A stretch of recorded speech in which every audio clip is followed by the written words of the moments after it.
একটা মেয়ে ধর্ষিতা হয়েছে, এজন্য ইসলাম দিয়ে যদি আইন কায়েম করা হয় 24 ঘন্টার আলটিমেটামে সব বিচার হয়ে যাবে, যেরকম ঠিক কিনা? আর কোন ধর্ষক বাংলার জমিনে জন্মাতো না, চিল্লায় বলো ঠিক কিনা? ইসলাম বলে চোরের হাত কেটে দাও, জেনা ব্যভিচার করলে ডেথ পেনাল্টি। সৌদি আরবে হেড অফ করে, গলা কেটে ফেলে। বাংলাদেশেও যদি এটা করা যেত, খবর হয়ে যেত।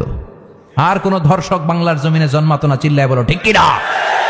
একটা মেয়ে ধর্ষিতা হয়েছে, তার বিচার হয়েছে না? প্রক্রিয়াধীন হচ্ছে, সবাই অ্যারেস্ট হচ্ছে। এজন্য ইসলাম দিয়ে যদি আইন কায়েম করা হয় 24 ঘন্টার আলটিমেটামে সব বিচার হয়ে যাবে, যেরকম ঠিক কিনা? ইসলাম বলে চোরের হাত কেটে দাও, জেনা ব্যভিচার করলে ডেথ পেনাল্টি। সৌদি আরবে হেড অফ করে, গলা কেটে ফেলে। বাংলাদেশেও যদি এটা করা যেত, খবর হয়ে যেত। আর কোন ধর্ষক বাংলার জমিনে জন্মাতো না, চিল্লায় বলো ঠিক কিনা?